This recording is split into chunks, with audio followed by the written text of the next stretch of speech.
খাম্বা আছে, বিদ্যুৎ নাই। আল্লামা মামুনুল হককে তারা ভয় পায় বলেই পার্লামেন্টে ঢুকতে দেয় না। এবং পাম্প আছে, তেল নাই, মাথা আছে, টুপি নাই, শার্ট আছে, পাঞ্জাবি নাই, মায়ের জানাজা। তারেক সাহেব, বাংলাদেশকে খেলা মনে করবেন না। শেখ হাসিনাও প্রতারণা করার জন্য অন্তত ঘুমটাটা মাথায় রাখতেন। মায়ের জানাজায় টুপি পাঞ্জাবি পড়তে পারেন না, আর আপনার ইসলামী জাতি গ্রহণ করবে এত সস্তা মনে করবে না। তার পাশের লাঠি হাতে নেন, হাসিনার মতো পরিণতি করে ছাড়ে, ঠিক কিনা বলেন? আল্লামা মামুনুল হক পার্লামেন্ট থেকে রাজপথে আরো শক্তিশালী হবে ইনশাআল্লাহ। আমরা এক আল্লাহ ছাড়া কাউকে ভয় পাই না। মদিনাওয়ালার দাবি যেদিন পার্লামেন্টে আসবে, এটা নিয়ে যদি টালবাহানা করেন, আল্লাহর কসম পাশের লাঠি পার্লামেন্ট ঘেরাও করবে, এরপরে কাউকে বের হতে দিবে না, দিবে না, দিবে না, ঠিক কিনা বলে? আমার ভাইরা, রাজনৈতিক বক্তব্য কিছু কথা বলার উদ্দেশ্য ছিল, বিশেষ কারণে আসতে দেরি হয়েছে, নেতৃবৃন্দ বলবেন।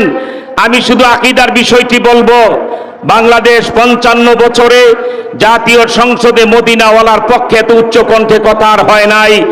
আল্লামা মামুনুল হক সাহেবের শিষ্য আমাদের এমপি হানজালা সাহেব করেছেন, ঠিক কিনা বলেন? আমাদেরও কথাবার্তা পরিষ্কার। জাতীয় ভোট এবং গণভোটের রায় যদি বাস্তবায়ন না করেন, এটা না করে অলরেডি আপনি ডিজিটাল মুনাফিক এবং ডিজিটাল বিশ্বাসঘাতকে পরিণত হয়েছেন। কিন্তু মদিনাওয়ালার দাবি যেদিন পার্লামেন্টে আসবে, এটা নিয়ে যদি টালবাহানা করেন, আল্লাহর কসম পাশের লাঠি পার্লামেন্ট ঘেরাও করবে, এরপরে কাউকে বের হতে দিবে না, দিবে না, দিবে না, ঠিক কিনা বলে? নাসরুম মিনাল্লাহি ওয়া ফাতহুন কারীম। শেষ কথা, উল্টি দিতে যোগ জমানা চাই না অনেকজন, এক মানুষই আনতে পারে জাতির জাগরণ। সেই নেতা আমরা আল্লামা মামুনুল হক সাহেবকে পেয়েছি, ঠিক কিনা বলেন? ওয়েট এন্ড সি, তারেক সাহেব কত ধানে কত চাউল ভবিষ্যতে বুঝবেন ইনশাআল্লাহ। সংগ্রামী যারা আমাদেরকে নেতৃত্ব দিয়ে বাংলাদেশের মুক্তির সংগ্রামকে সেই 71 সাল থেকে শুরু করে শহীদরা যে পথ আমাদেরকে দেখিয়েছিলেন, 47-এ যে শহীদরা আমাদেরকে পথ দেখিয়েছিলেন, 24-এ শহীদরা আমাদেরকে যে পথ দেখিয়েছিলেন, সে পথেই নেতৃবৃন্দ আমাদেরকে নিয়ে যাচ্ছেন। আপনারা জানেন, গত 12 ফেব্রুয়ারি যে নির্বাচন হয়েছিল, আল্লামা মামুনুল হককে তারা ভয় পায় বলেই পার্লামেন্টে ঢুকতে দেয় না। আল্লামা মামুনুল হক পার্লামেন্ট থেকে রাজপথে আরো শক্তিশালী হবে ইনশাআল্লাহ। আমরা এক আল্লাহ ছাড়া কাউকে ভয় পাই না। আমিও মাদ্রাসায় পড়াশোনা করছি। নারায়ে তাকবীরের একটা স্লোগান দিয়ে ইনশাআল্লাহ বক্তব্য শেষ করব। বাংলাদেশে আমরা যতদিন জীবিত থাকবে, বাংলাদেশে যতদিন থাকবে, নারায়ে তাকবীরের স্লোগান চলবে ইনশাআল্লাহ। নারায়ে তাকবীর, তাকবীর, নারায়ে তাকবীর। সবাই ভালো থাকবেন, দোয়া করবেন।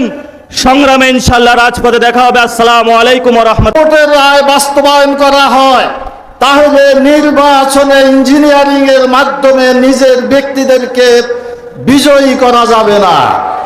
যদি গণভোটের রায় বাস্তবায়ন করা হয়, তাহলে ব্যাংক লুটপাট করার যে মিশন, সেটা বাস্তবায়ন করা যাবে না। তাই ক্ষমতায় এসে তারা গণভোটের রায় যেন বাস্তবায়ন না হয় সেই ব্যবস্থা গ্রহণ করেছে।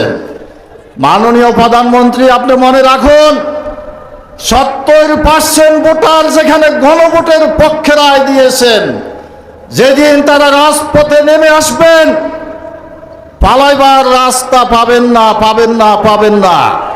তাই অনতিবিলম্বে গণভোটের রায় বাস্তবায়ন করার ব্যবস্থা গ্রহণ করুন। জুলাই সনদ বাস্তবায়নের ব্যবস্থা করুন। আপনারা ক্ষমতায় থাকেন, সেটাতে আমাদের কোনো আপত্তি নাই, কিন্তু ইনসাফ ভিত্তিক রাষ্ট্র, দুর্নীতি মুক্ত রাষ্ট্র প্রতিষ্ঠা করার যে জুলাইয়ের স্বপ্ন, সেটা বাস্তবায়ন করতে হবে। শুধু হাসিনার পরিবর্তে তারেক রহমান আসবে, এই জন্য জুলাই বিপ্লব হয় নাই। সবাইকে আগামী দিনের সংগ্রামের আহ্বান জানিয়ে আমার বক্তব্য এখানে শেষ করছি। আল্লাহ হাফেজ। বাংলাদেশ জিন্দাবাদ। বাংলাদেশ খেলাফত মজলিস।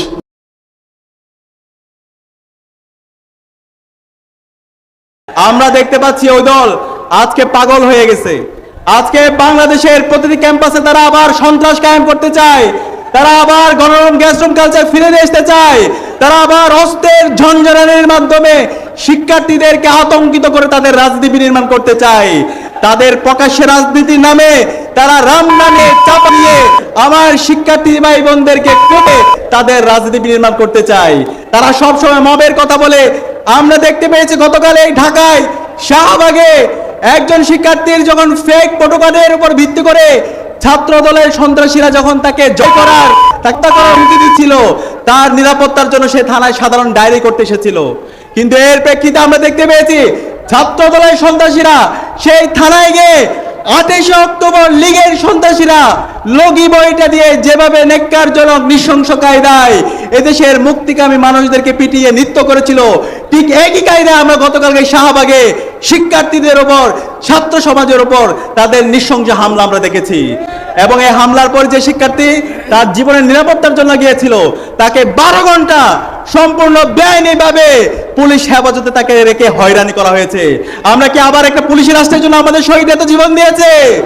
সুতরাং আমরা সাবধান করছি, মাননীয় প্রধানমন্ত্রী তারেক রহমান, আপনি যদি মনে করেন যে ক্ষমতায় এসে আপনি যা ইচ্ছে তাই করবেন, জুলাই সনদকে আপনি অধ্যাদেশকে বাতিল করে দিবেন, গণভোটকে অস্বীকার করবেন, মানবাধিকার অধ্যাদেশ বাতিল করবেন, গুম প্রতিরোধ প্রতিকার অধ্যাদেশ বাতিল করবেন এবং এর মাধ্যমে আপনি হাসিনা হয়ে উঠতেও পারবেন। আমরা সাবধান করছি, এই স্বাধীন বাংলাদেশে আপনাদের এই ফেসিবাদ আমরা কায়েম হতে দেব না। এই সরকার আজকে জুলাইকে অস্বীকার করে, আজকে আমরা সেই দলের ইতিহাস যদি দেখতে পাই, তারা সব সময় এই জাতির সাথে প্রতারণাই করেছে। 75-এর যে বিপ্লবী ছিল সেই বিপ্লবের ফসল তারা ঘরে তুলে গেছে, বিপ্লবীদের সাথে তারা প্রতারণা করেছে। 90-এর গণ অভ্যুত্থান পরবর্তী বিপ্লবীদের সাথে তারা প্রতারণা করেছে। 24-এর জুলাই বিপ্লবের যারা বিপ্লবী আছে সেই বিপ্লবীদের সাথে, বিপ্লবের আকাঙ্ক্ষার সাথে আমরা তাদের প্রতারণায় দেখতে পেয়েছি। আমরা হুঁশিয়ার করছি, আমরা সাবধান করছি, আমরা দীপ্ত কণ্ঠে ঘোষণা করছি, যেই জমিনে শহীদদের রক্ত ঝরেছে সেই জমিনে ইনসাফ কায়েম হবে ইনশাআল্লাহ। আর যারা শহীদদের সাথে গাদ্দারি করবে, শহীদদের সাথে যারা প্রতারণা করবে, তারা ধুলোর সাথে মিশে যাবে। সন্ত্রাসীরা আছে ছাত্র দলের, যুব দলের, বিএনপির, যারা সন্ত্রাস নৈরাজ্য কায়েম করছে, এই সন্ত্রাসীদেরকে সামলান এবং তাদেরকে বিচার আওতায় নিয়ে আসেন।